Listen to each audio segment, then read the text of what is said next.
This is day 314, Napoleon and the three strikes rule. It occurred to me today over a nice lunch in the hot sun that I've developed over the years a rather simple system for handling difficult employees, contractors, or anyone else who might be responsible for managing. There was a time when I would let difficult employee situations linger for far too long. That non action would end up creating hostility and resentment between us, as well as confusion with other people who worked around me. The opposite reaction was that I often would find myself responding too quickly. Someone would notify me of poor behavior, and I would immediately overreact and come crashing down on the offender. This had a similar effect, creating hostility, resentment, and confusion amongst others in that working environment.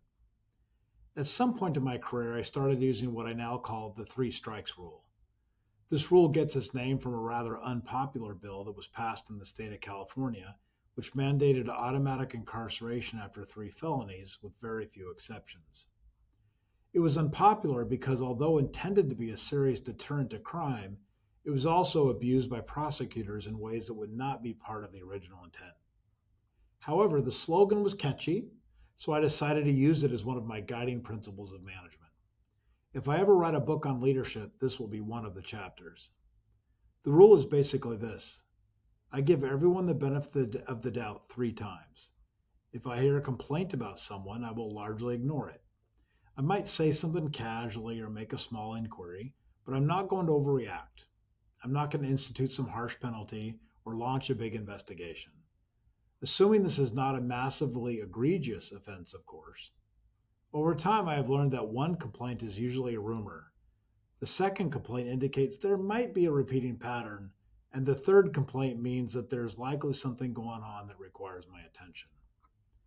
This pattern of waiting until the third offense to react has helped me avoid acting too quickly and has given me permission to act decisively when necessary after the behavior has become a pattern. It has served as a middle ground between extremes. I still get it wrong from time to time, and I still need to do my fair share of investigation, but at least it allows me to focus on the employee or the contractor issues that really matter. So how does Napoleon come into this? This idea really caught on one day when I realized that my life was being controlled by email, SMS text messages, and other forms of instant communication. I was reacting too quickly and spending far too much time on urgent yet trivial issues. The urgent was commanding me too often. I heard an anecdote once about Napoleon's leadership style in which he would delay opening his mail for 3 days.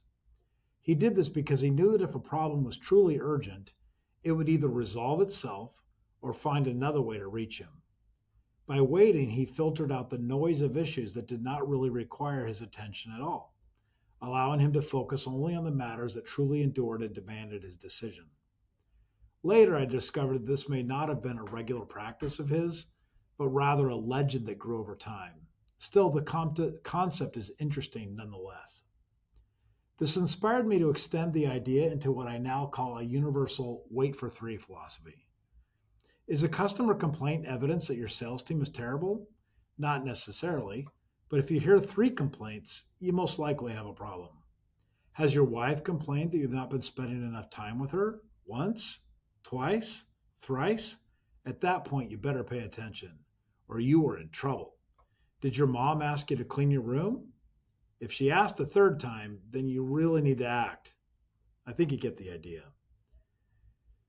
The three strikes rule, as it seems, swings both directions. I've noticed this pattern everywhere.